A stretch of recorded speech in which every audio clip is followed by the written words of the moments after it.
Okay, so we start today with the first topic of the first module, which is about what is science, what is technology, what is society. Okay. So I have to do a share screen of the slides.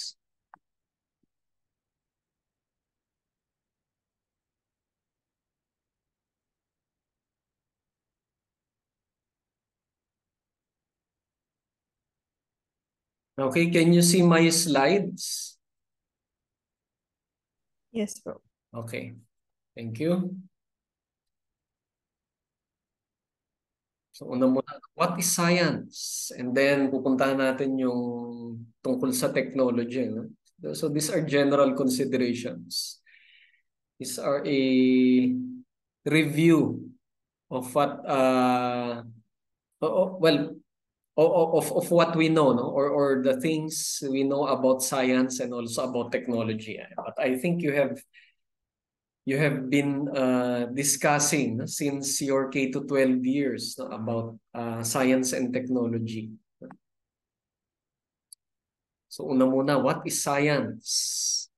I have here a definition by an author, no, Hernandez.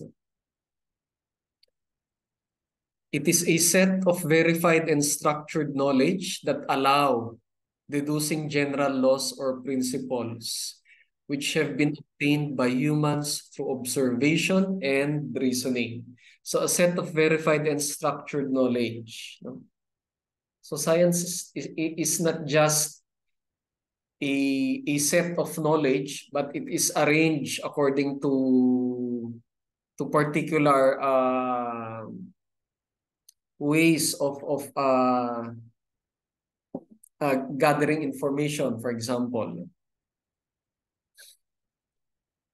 And then deducing general laws, no? That it allows deducing general laws. Ano ba yung deducing general laws? No? Deduction or deductive method. Can you remember what the deductive method is? Ano ba yung deductive method? May nakakaalala ba?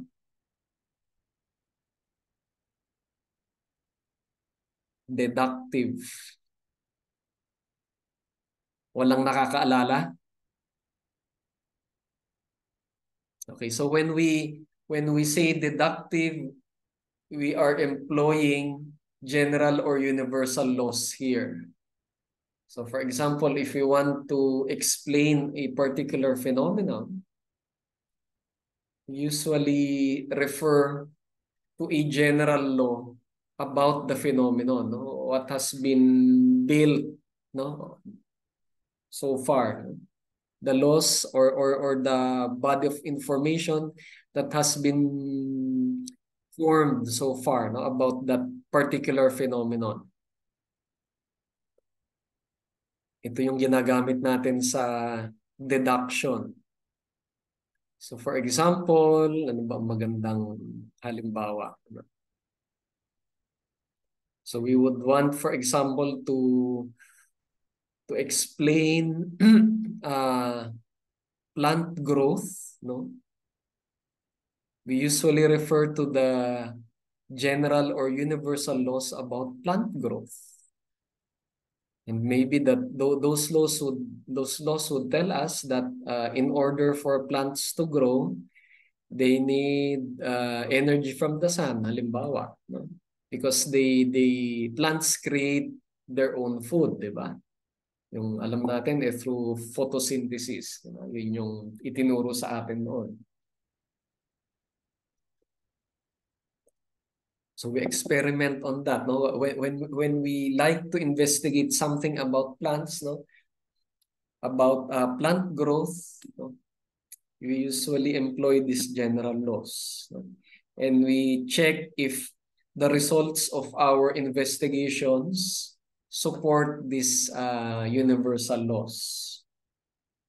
They support it, well and good. If not, or if they refute it, no?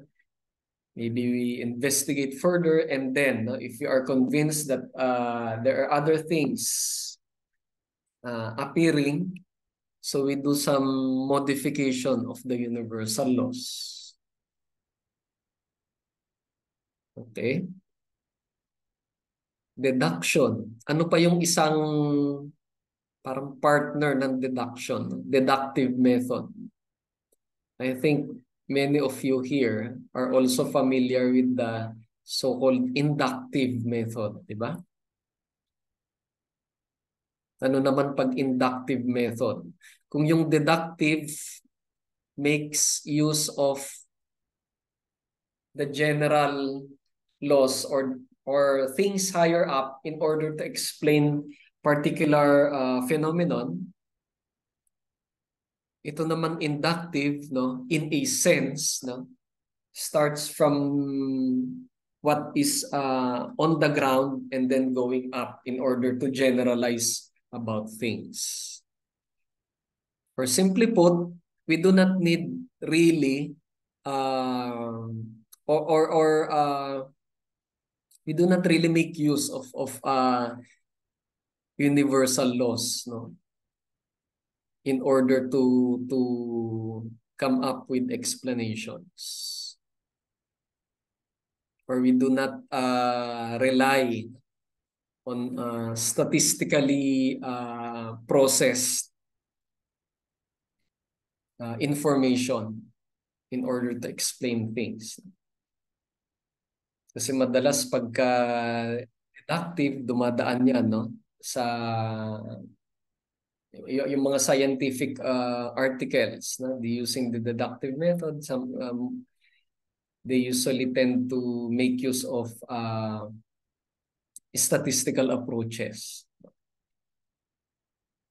And what examples do we have in order to distinguish between these two, no? Yung deductive at saka inductive.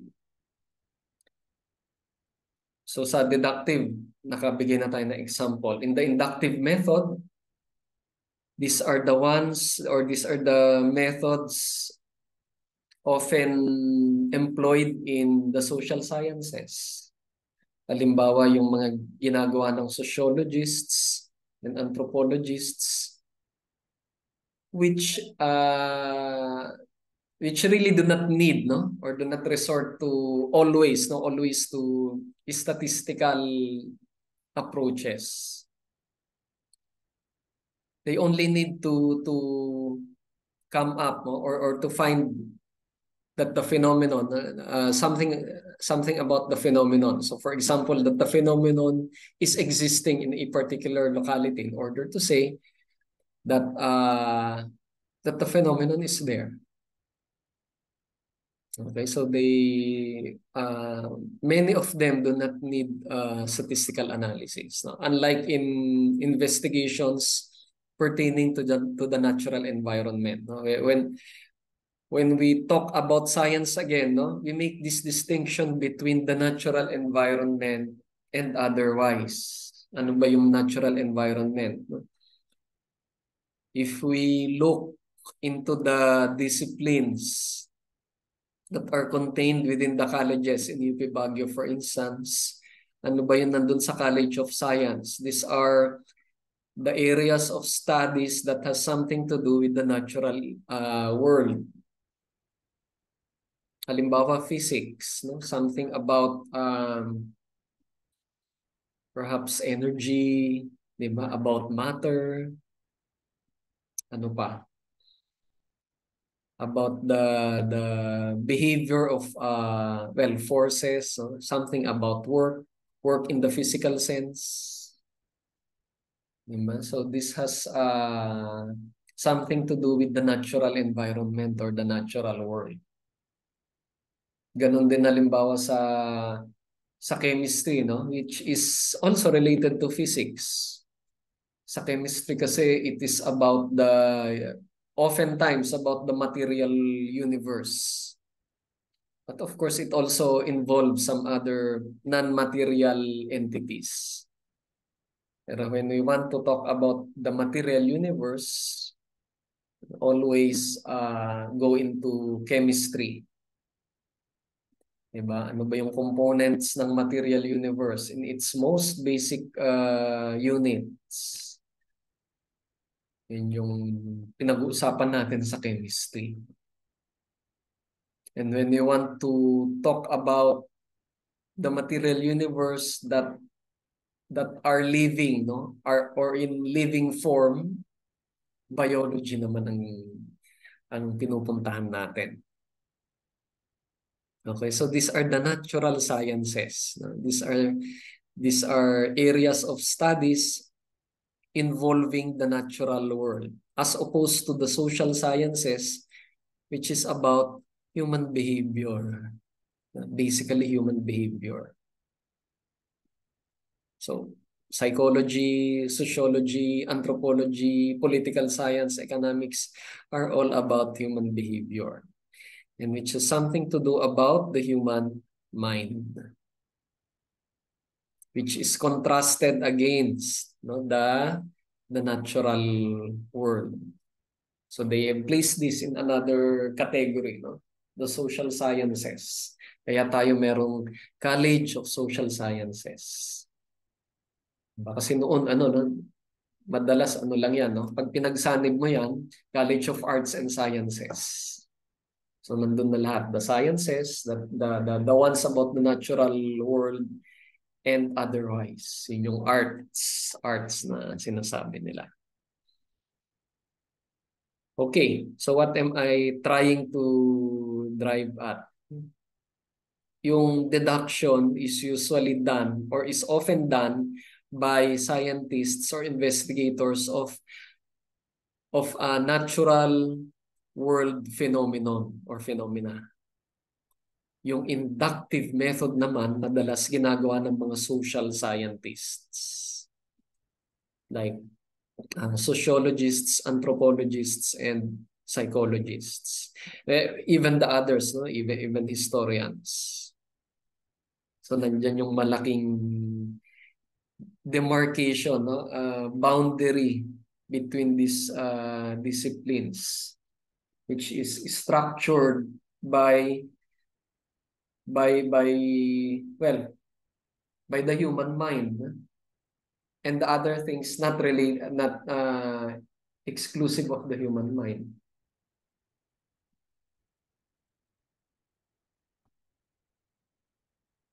Okay, and then the second line of the first definition, no, which have been obtained by humans through observation and reasoning. So when we talk about science and also of technology, we are always referring to human beings, the way they think and the way they act, the way they create.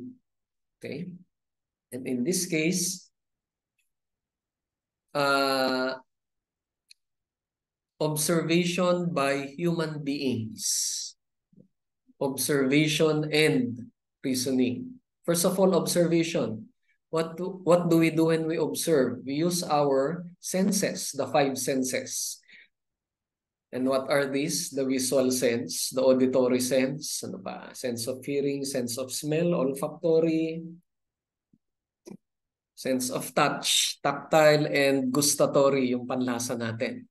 Okay, so these are our five senses recognized by science. Some would say siguro meron pang ESP, no? The sixth sense, no? Pero hindi scientifically valid 'yon, no? Kasi hindi natin na-experience at hindi natin napapadaan sa scientific method yung investigation nun or yung investigation ng existence nun or yung existence nun per se. Okay, so observation.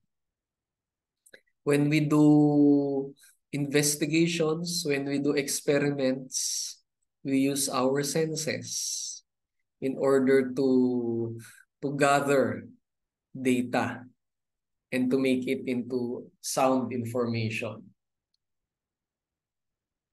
Okay? So is it clear, no? When we observe, we use our five senses. Most of the time, we use our visual sense. the way we check, halimbawa, color change, determining size, looking at quantities, reading numbers, visual sense yan. No? So most of the time we use that. Movements of phenomenon, movements of animals and maybe plants, also of other things in the natural environment, visual sense. No? Although the other senses are also being employed, no, in particular cases like when we do observations in a chemistry laboratory, hindi lang naman yung color change ang tinitignan natin doon, no? Some other signs, no, could also tell of chemical changes, like for example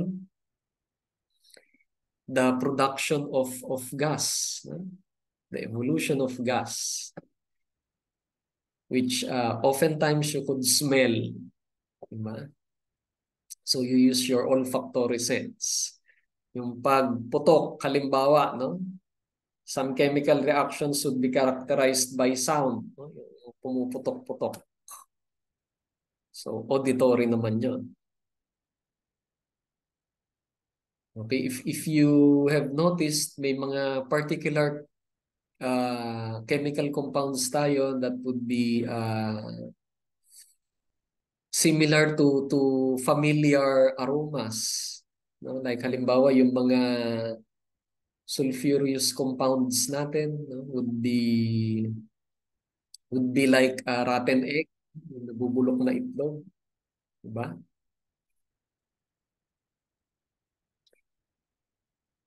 When you do diagnosis of an illness for doctors, no, for example, merong ilang mga illnesses that would be uh, characterized by particular aromas. So halimbawa, pag nakakaamoy pag merong nana, 'di ba? There's an infected wound, for example, no? The nana, no, or the pus, no, has a characteristic smell, no, na hindi makakalimutan din ng doktor. Yung may particular diseases pa tayo na iba, halimbawa cervical cancer, no? Cervical cancer is the cancer of the cervix, which is part of the female reproductive system, no? The cancer of that particular part of the reproductive system is also characterized by a particular aroma. Halimbawa, yung amoy niya ay parang daing, no? An intense aroma, no? Similar to daing or dried fish. Okay, so malayo pa lang kung minsan alam na, no, kung ano yung sakit na yon. Okay, so this is observation. Ano pa? Olfactory. The other senses are not oftentimes employed, like the sense of taste. Although some of our scientists, no, nowadays we have that discipline called food science, no, which is the scientific study of food, no, scientific study of food. And the investigators doing doing studies of that would also employ their sense of taste. Sense of taste, also sense of touch, in the form of determining the texture of food. Hindi nila kailangan hipuin yan, pwede rin sa panlasa, sa dila. No? The texture and the taste of the food can be determined through the tongue. Okay, so all of their senses are working, no? Merong visual, merong yung itsura ng pagkain, yung kulay, and so on. Yung auditory, no? habang niluluto mo yung pagkain. Yung sense of smell mo din nandun, syempre. Sense of taste and touch, no? Kung ano yung lasa ng pagkain. Grades of sweetness, grades of saltiness. And they have a term called savoriness as opposed to sweetness. Okay, they have their own jargon. Okay, so yung sweet, halimbawa yung mga desserts. Most of our beverages are sweet. Pagdating dun sa mga ulam, no, yung inuulam natin, yung mga burgers, those are savory. The savory category. Okay, so we have these kinds of disciplines nowadays. They have been recognizing this, which is a combination of the many basic sciences we have. Okay, through observation and reasoning. Pag sinabing reasoning, ito yung inferences na ginagawa natin through either deductive or inductive methods. Okay? You reason out.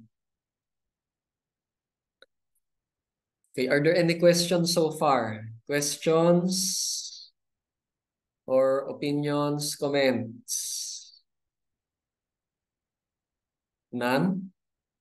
Okay. So moving on, science attempts to explain why certain events occur, how they occur, or why they occur that way and not the other. It locates the unique facts in general guidelines and vice versa. So in science, we are fond of knowing the hows and whys. First of all, we want to see relationships between things.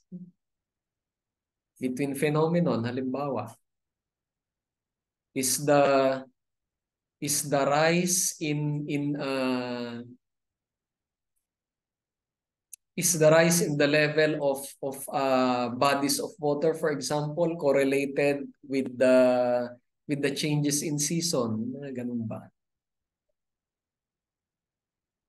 Or is the level of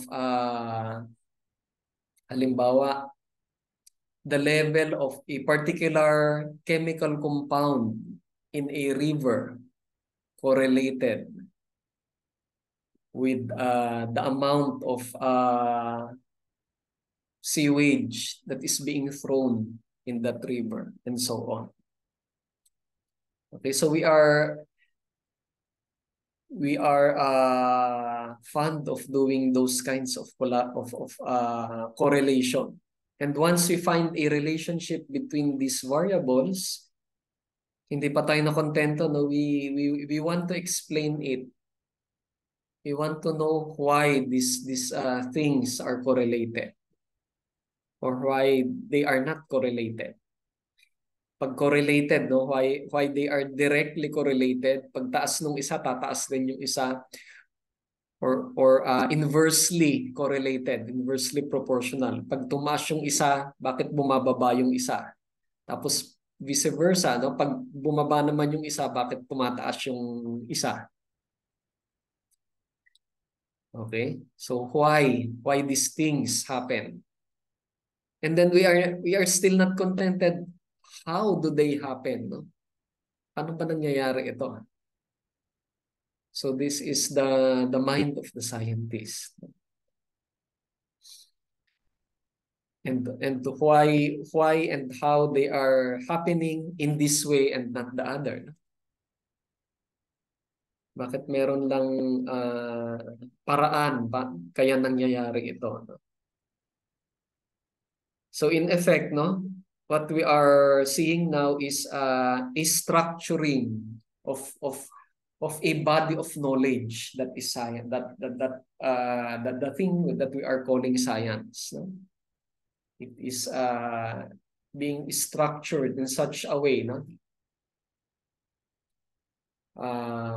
that is different from the other bodies of knowledge.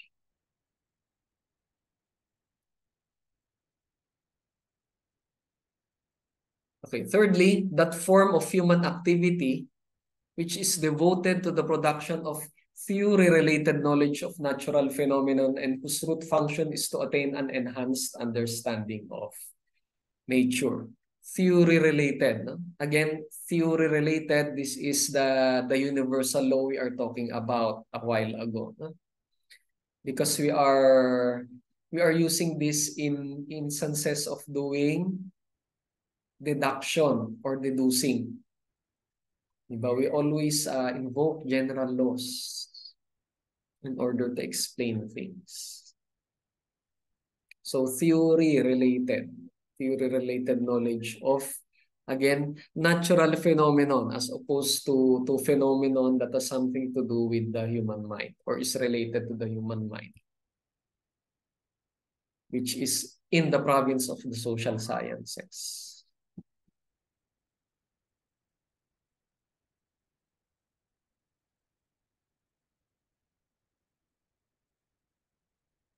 Okay, so as a recap, in science, when we want to gather information or as we should say, data, no? Basic root information,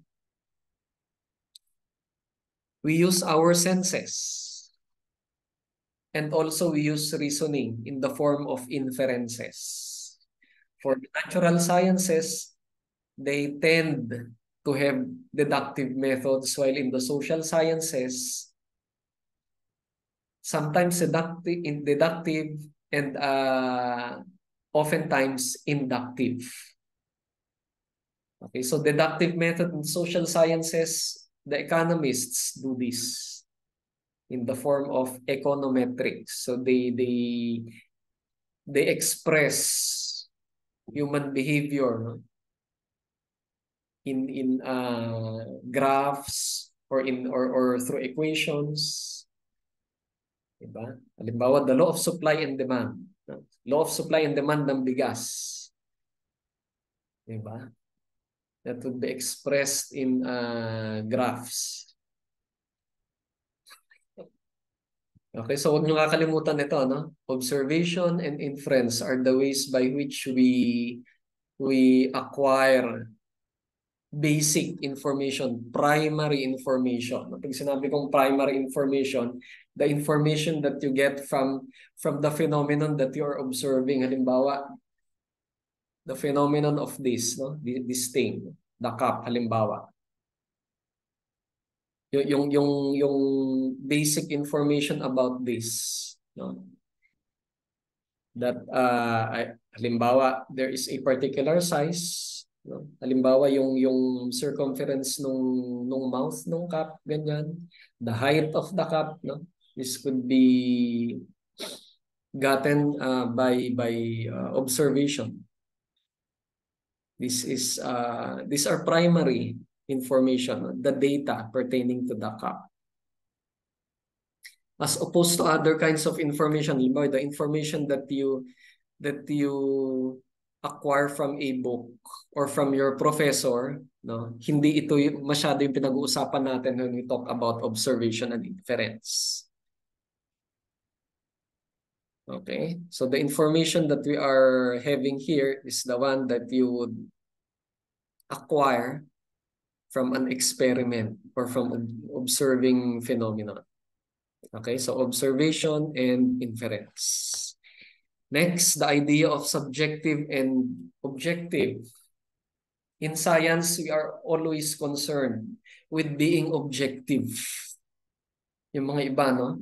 They would define objective as coming from the object. Again, halimbawa, if we are observing this cup, halimbawa yung tsaa dito sa tasa na ito, this is our object of investigation, no? So everything that every information that I gather from this should be objective information, no? Because it comes from the phenomenon I have been observing. No? I am the subject and this is the object, provided that I observe it in the correct way. Ibig sabihin, hindi ako bulag. Malinaw yung mata ko, halimbawa, as much as possible, hindi ako colorblind or nakikita ko yung kulay nito the same way as nakikita nyo. Okay, so that would make my information valid. So subjective versus objective. Pag sinabing objective, we can also replicate what I have been doing with the cup. No? You yourself, you can also observe. Pag sinabi kong itong tasang ito ay may height ng ilan ba to? Sabihin natin 6 centimeters in height. No? I'm not sure of that. No? Sabihin na lang natin na gano'n. No? 6 centimeters. Dapat pwede nyo rin ma-verify na 6 centimeters yung cup by measuring it. Okay, if I give this to you personally, no? Hindi dito sa Zoom. Okay, that is what we mean by being objective. The information comes from the object. As opposed to subjective, merong mga biases yung subject. No? That is why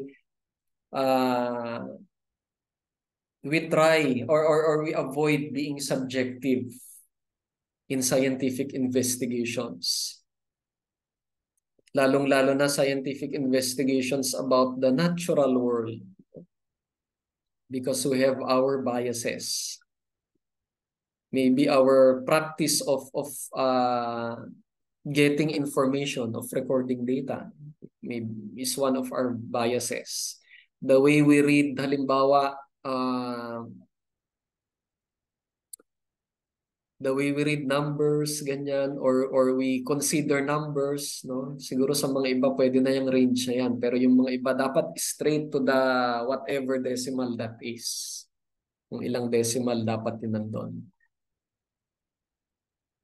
Okay, in the social sciences, medyo maingay sila dito, no? Dito sa issue ng subjective versus objective, no? Because some of the social scientists would say that you cannot be objective while examining a social phenomenon. Or it is very difficult to be objective, no? So sometimes they would advise to always declare your biases, no? When you are writing ethnographies, no? Yung ethnographies, I think some of you are familiar with ethnography, no? It is the way we do investigations in anthropology and sociology and sometimes also in psychology when we want to examine a social or cultural phenomena. So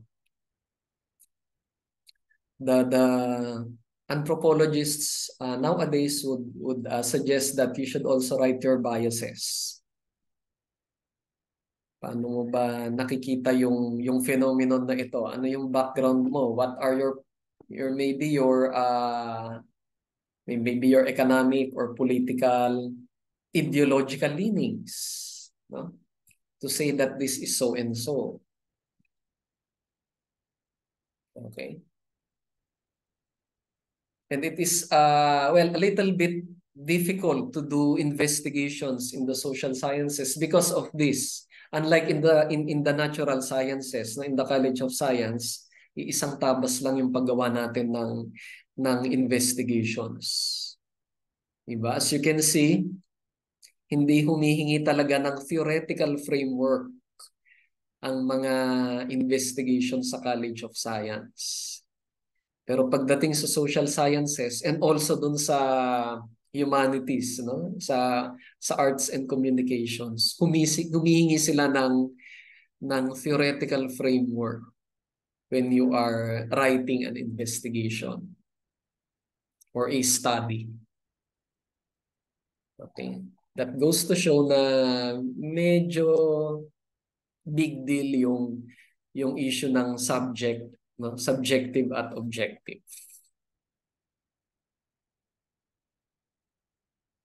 Okay, so again, the scientific method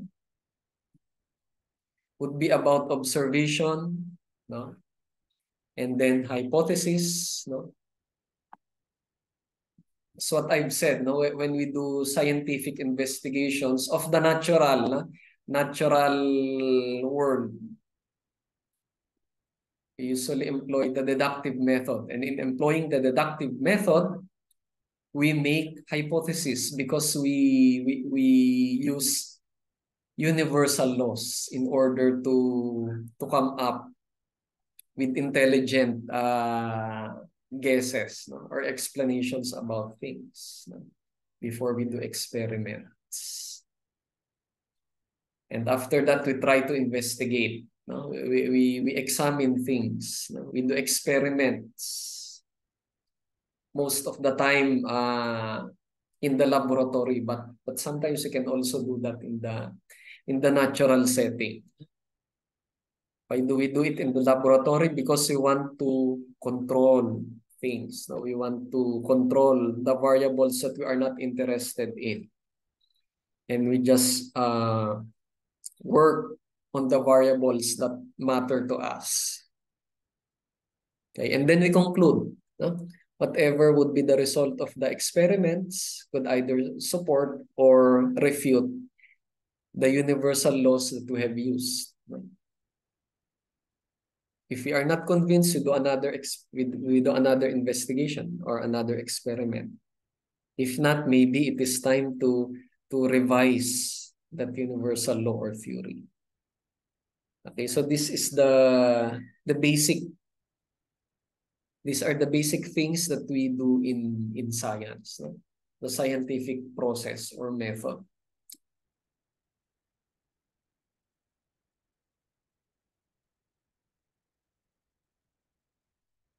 Okay, at this point, do you have any questions?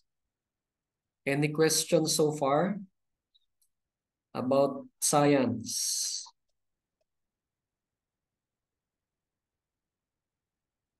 Questions? Wala?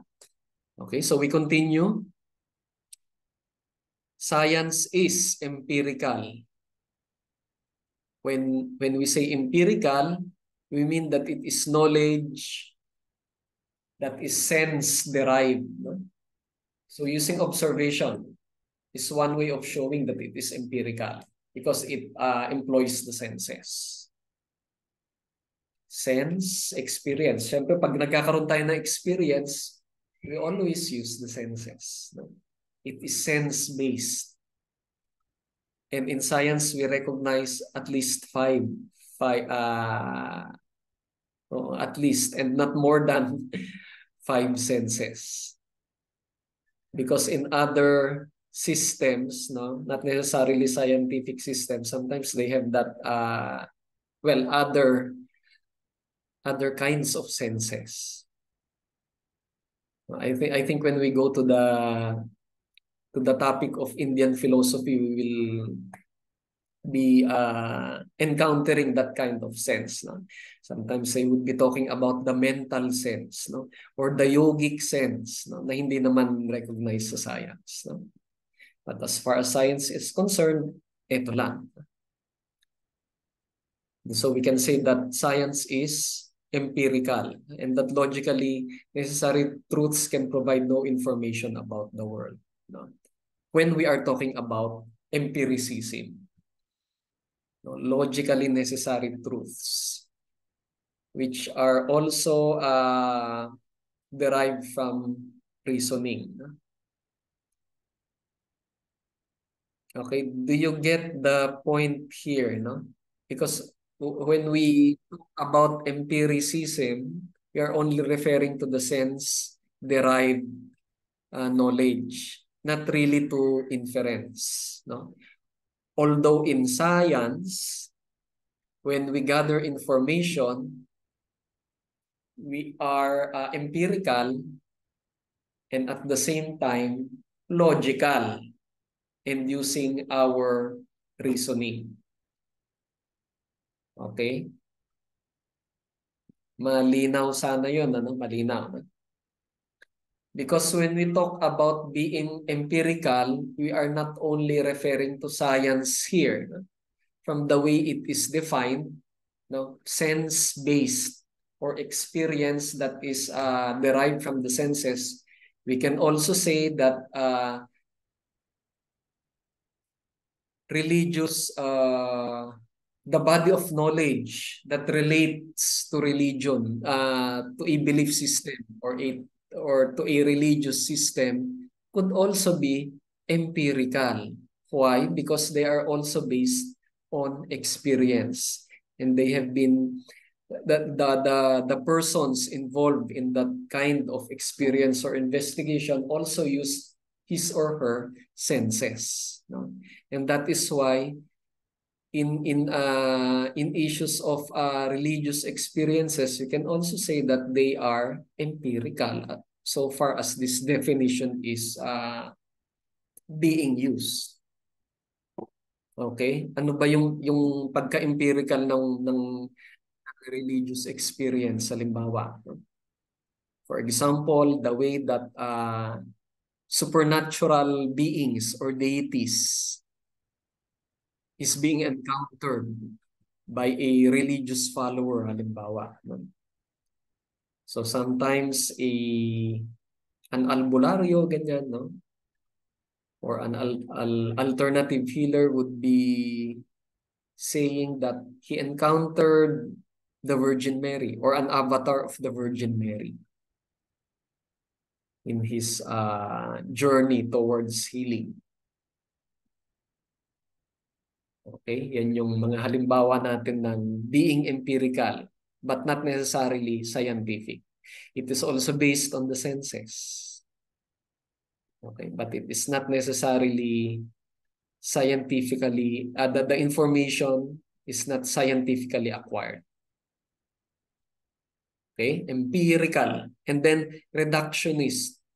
It can be completely analyzed in terms of simpler parts. The way we do experiments, we control other variables that are not relevant to what we are investigating. We only want a few variables that matter. Halimbawa, the two variables that we are finding correlations, no, with each other. Yun lang. No? So we control the situation. We simulate a condition wherein we can observe that. We can manage everything. So this is being one way of being reductionist. Okay, another way of illustrating this reductionism is that the human body, for example, are made up of different systems, each operating on their own. No? But eventually they have to relate to each other in order for the whole human individual to function. But taking these individual organ systems by themselves is being reductionist too.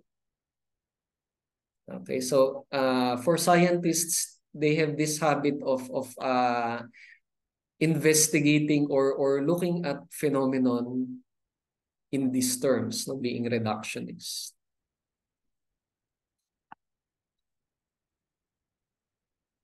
Okay, do you have any questions so far? Any questions? None? Wala, wala. Okay. This is just to show you how we see science in its different forms. No? Kasi hindi lang naman din yung physics or yung chemistry ang itinuturing natin na science, even the disciplines of psychology and the others that has something to do with the human mind and human behavior, we also consider them as science. Why? Because the things they examine have also been subjected, no, are also being subjected through the scientific method in a way, di ba? So we have three: natural science, social science, and formal science. The way our colleges in UP Baguio are having these kinds of programs, so you can see. So for the natural sciences, no, which is reflective of the case of the College of Science, we have physics, and we have biology, no? But they also offer subjects in chemistry and geology. Diba? Because these are things about the natural world. These are the things outside your own self, no? Outside human behavior. Physics, about forces, about energy, about the things that govern everything, no? Everything that you see, no? In the sky, in space, in your backyard, in your community, no?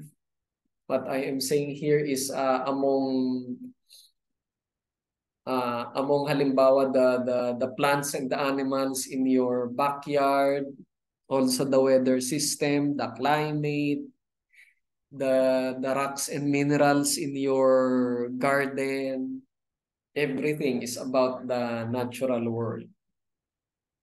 And this is the topic of that whole set known as natural science. Now, for the social science,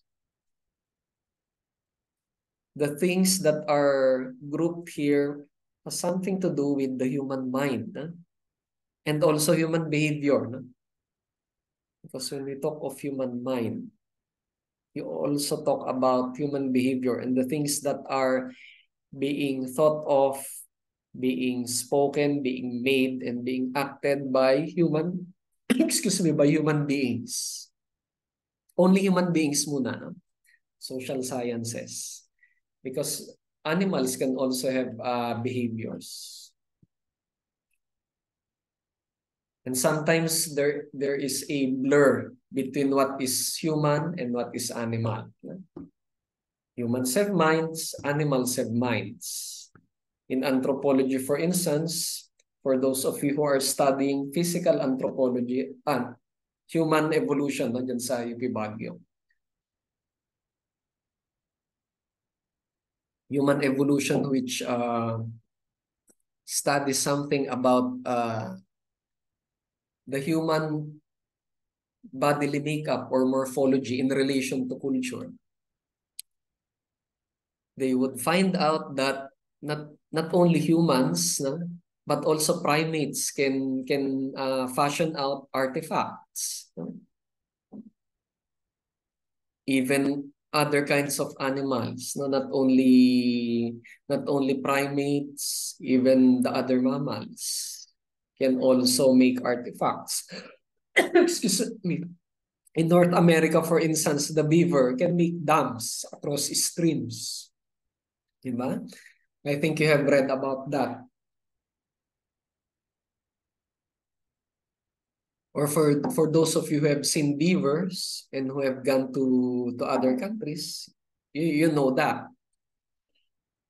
Yung mga uwak, no? The crows can sometimes use artifacts to achieve what they want. Halimbawa in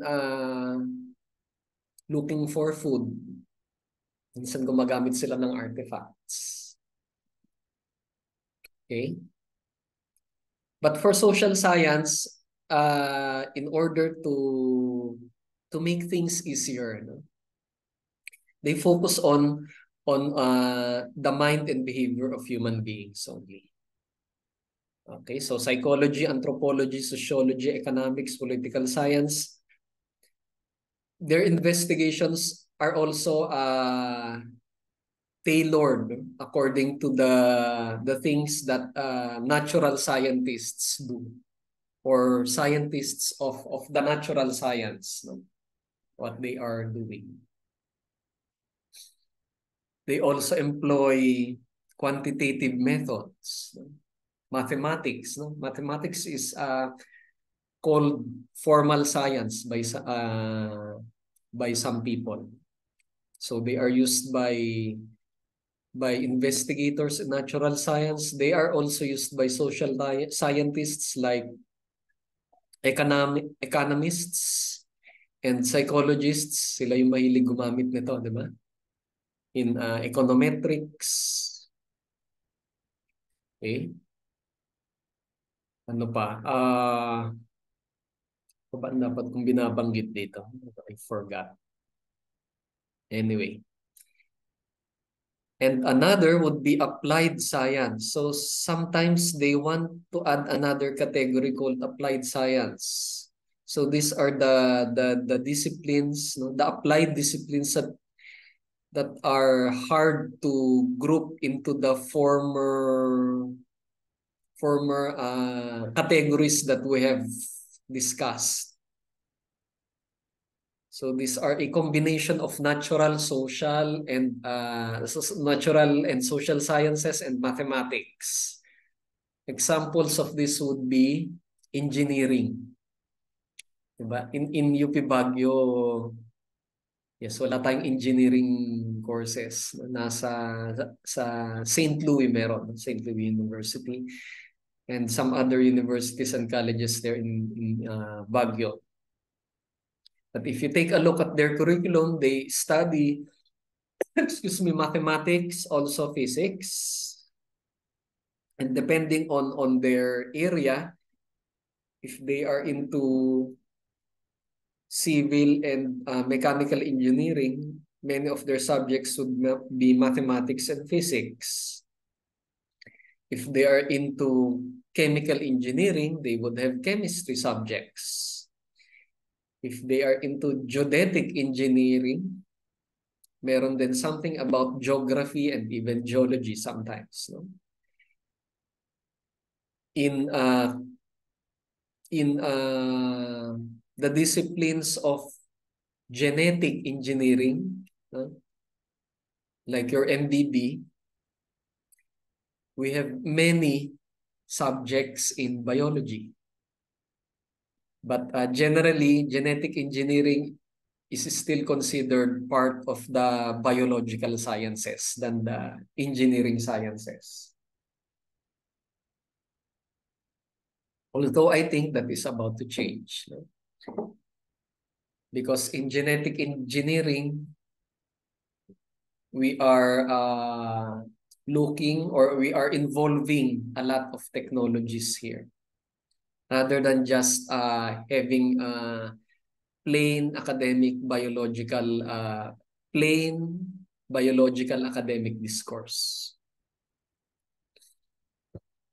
What else? Medicine is also an applied science. No? So take a look at it. No? We have biology, of course. We have chemistry, especially in the form of biochemistry. Ano pa? Physics din, no? Physics because we have to know something about energy and electrical charges. When we discuss about nerve potential, for example, or muscle potential, no? The way information is transmitted throughout the nervous system and into your muscular system and effector organs, you need to know something about physics, no? About action potentials, because it all boils down, no, according to medical science, into the movement of ions. No, you are familiar with ions, di ba? These are charged yung elements, no? Particles. So it all boils down to that. No? Halimbawa yung sodium-potassium pump and so on. The movement of the heart is also explained that way. No? And so that when you have your ECG, no? Yung ginagamit pag gusto nilang malaman kung may problema sa pagtibok ng puso, no? You would always see the results in graphs because they measure so to speak, no, electricity inside your body, no? In this case, in your heart. Okay, so physics, chemistry, biology, geology, I think not really, but when it comes to environmental health, sometimes they would also involve geology.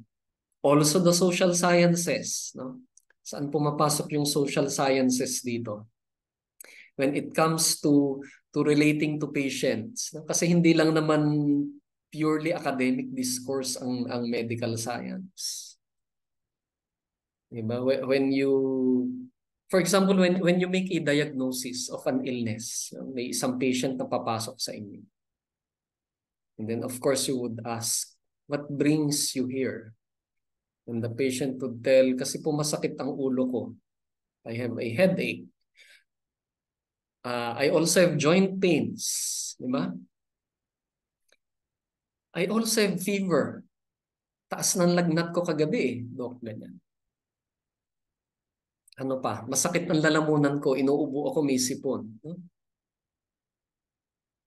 So when you make a diagnosis of an illness, you would well, your training as a doctor, no, would tell you to do how scientists do their thing, no, the scientific method. So they would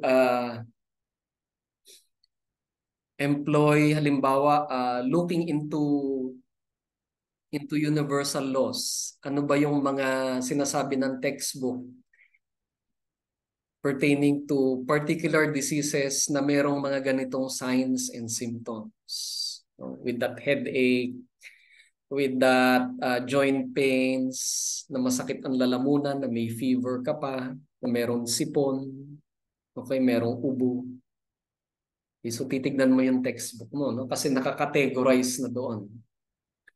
So these were information that have been slowly built up, no, during previous investigations over ilang ano yan, years, even decades, no? A few centuries even, no? So they have built up those kinds of investigations or sets of information that you would refer to. And then you would check your patient, no? So again, nakikita niyo dito, no, that there is an objective and also a subjective aspect of diagnosis. The headache, the joint pains, these are things that you cannot really examine, no? Malay mo ba kung totoo na meron siyang sakit ng ulo at saka joint pains, no? These are subjective aspects of the diagnosis. But of course, you trust the patient, no? You would have to trust the patient for that. But the other things, fever, for example, can be checked. If you really have a fever, I can get my thermometer and examine it. If it shows that it is, for example, 38 degrees Celsius or 39 degrees Celsius, then you have moderate grade fever. Okay, that is the objective part of it. No? So you do your examination. So in this sense, you are also a scientist, no? Investigating things. During your physical examination of the patient, you would tell the patient to open his mouth, his or her mouth. Check na if there is something wrong in there. Pag namamaga yung lalamunan, totoo nga pala na meron na masakit ang lalamunan niya. I have found that your tonsils are inflamed. Totoo nga. So these are the things that can be examined objectively. Okay, so there is an objective and a subjective aspect of diagnosis. Pag hindi pa kayo nakontento, no? So you run down your knowledge, no? Your stock knowledge halimbawa about syndromes, no? Pag sinabing syndromes, yung sets of signs and symptoms that would characterize a particular disease or disease process, titignan nyo yun. Kung hindi pa kayo kumbinsido, you would do further examinations. You might request laboratory examinations. Maybe a complete blood count. O gawa ka ng, ng CBC or complete blood count. Maybe examine your urine. And I want to see if if some of your blood cells are high or maybe low. that would narrow down my diagnosis. Because for example, if your white blood cells are high, no, higher than the normal, exceedingly high, maybe you have a bacterial infection that is the cause of your respiratory tract infection. No? Pag naman mababa yung platelet mo, baka nagsisimula ka ng yung symptoms ng dengue. No? If your platelet is way too low, no? Below the normal. Same thing with the urine analysis. No? If I can see bacterial cells there, no? Maybe you have an infection going on. Maybe hindi lang urinary upper respiratory tract infection, maybe also extending to the urinary tract.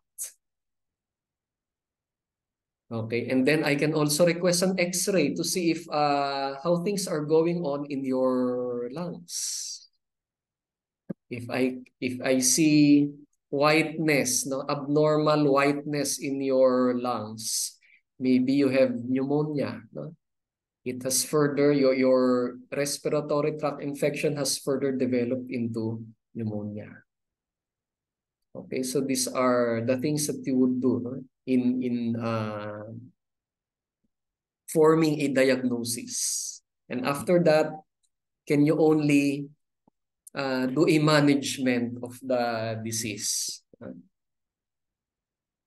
So, maraming bagay-bagay na pumapasok dito. And as you can see, it is not only about biology or about biochemistry, no? or maybe only about physics. It is also about social science.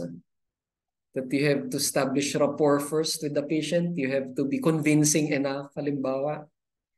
Diba? In order for the patient to follow your advice.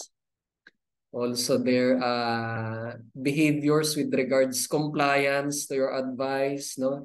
Or how they understand their condition, no? So hindi lang social science, hindi lang mathematics, even the arts and communications field would have to be included here, no?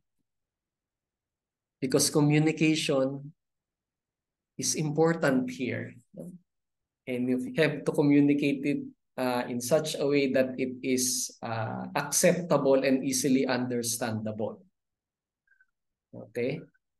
So malaking bagay ito, no? So dito natin nakikita yung pagka-applied ng isang applied science. Same thing with agriculture, no? Pag agriculture naman, hindi lang naman about chemistry and pesticides or about plant growth and animal growth, animal feeds, animal nutrition, cell biology, hindi lang yon. It is also about physics, no? Because certain things about climate and the weather, no, would be important to our livestock and crops, no? Kung patatas yan, no, most likely you will plant it in a climate that is favorable to potatoes, like in the Trinidad Valley of Benguet or in some other places within Benguet, no? But you will not plant that, for example, in Makati, no? Or in Taguig. At least not now, no? Not the varieties that we have at present in the Philippines. Okay, geology too, no? Because you want to know something about soils. No? Soils are important,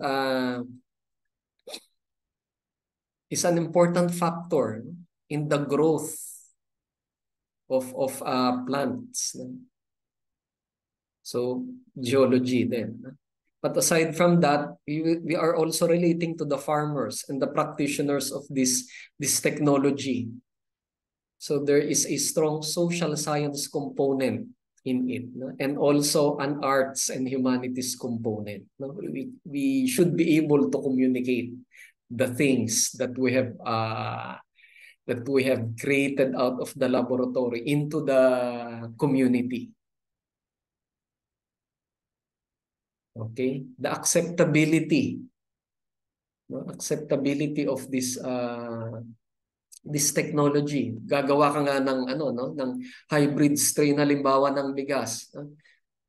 Pero yung pala ay they do not have a good transportation system in their mountainous village, no, or barrio. Kakargahin pa nila yan. And chances are yung mga butil, no, nung palay ay unti-unting malalaglag. Pagdating dun sa middleman, nalagas na halos lahat nung butil ng palay and so on, no? Because of that particular strain that have been developed, no? Na hindi pala din maganda yung ano niya, no? Yung quality when it comes to the grains, no? Kasi madaling malaglag. Okay? So are there any questions? Questions about science? If none, let us proceed. Okay. Time check. It's 5:43 already. So there are some types of investigations that we are doing in science. One of the types that we usually have, especially in the social sciences, is describing a phenomenon. So for example, if you want to characterize a particular cultural group, no, or a social group that we are examining, we would describe its economic system, its political system, no. So how do they acquire goods and resources? How do they distribute it among themselves and so on? And then how do they govern themselves? Who influences who within the community? What groups are influential and dominant? And what sectors are at a disadvantage? What do they believe in? How do you characterize their belief systems and ideology? Okay, so these are the ways on which to characterize, for example, a social or a cultural group. When it comes to plants, for example, taxonomy is good at this, no?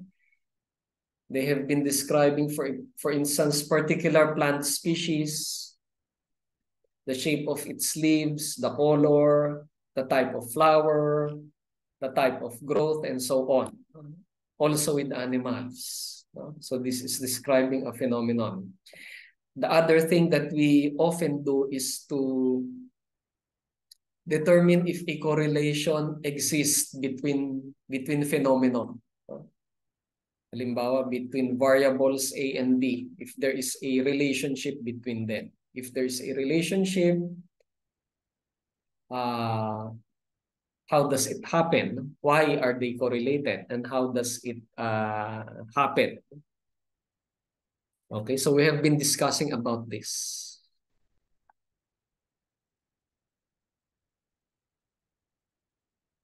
Okay, so I think for this session, this is the last slide.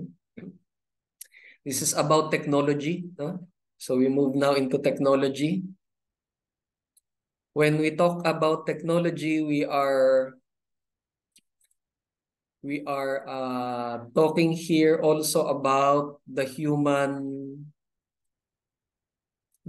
mind, human creativity, human thought. Techne, no, is a Greek term which has something to do with creation, no? Techne. And then logos, no? Like all your other academic disciplines, no? Meron silang logos, no? Sociology, psychology, geology, and so on. No? Logos, because it has something to do with arrangement, no? Putting things into order, systematizing things. No? Now with the Greeks, with the ancient Greeks, they are referring to this as arrangement that is thought of as divine in nature, no? Deriving from the gods. So techne and logos. So we are talking here about systems. No? Technology is a system, no? That has several components. It has material components and it has immaterial or intangible components.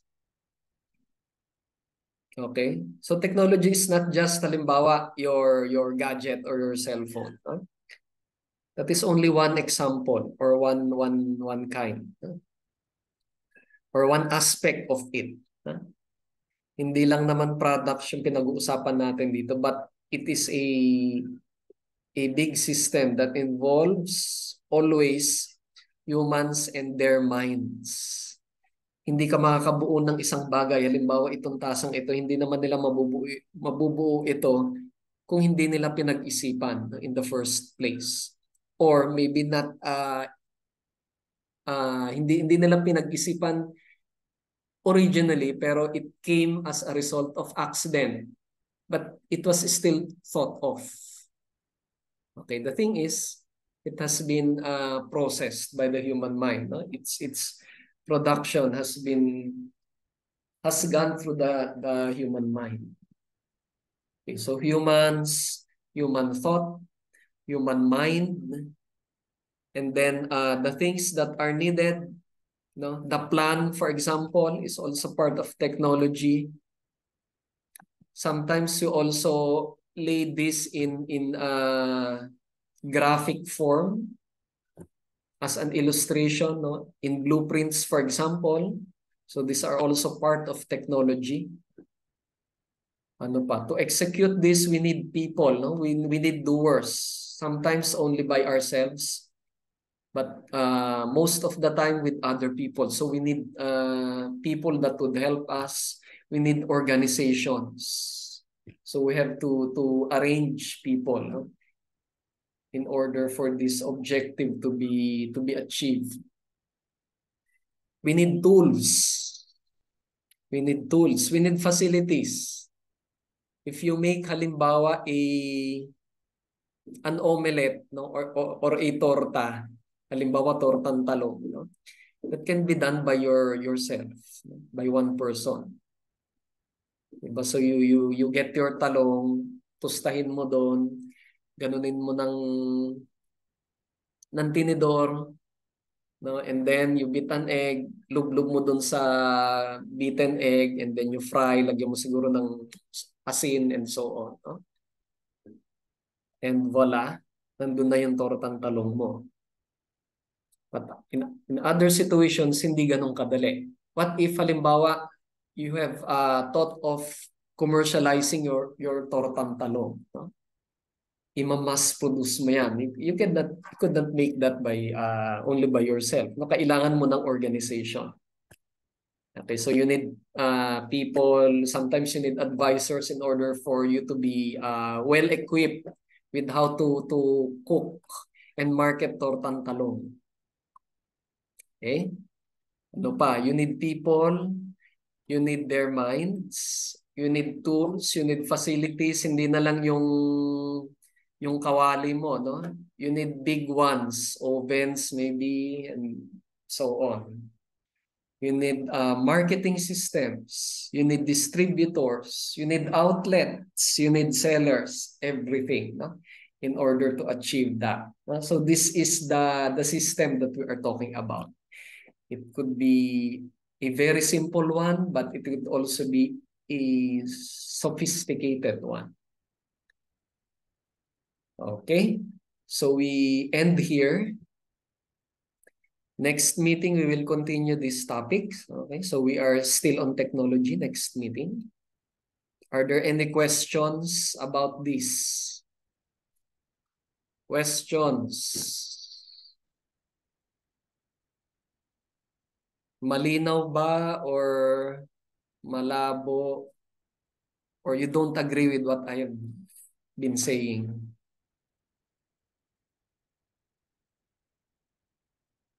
Okay? Walang reaction. Nandiyan pa ba kayo?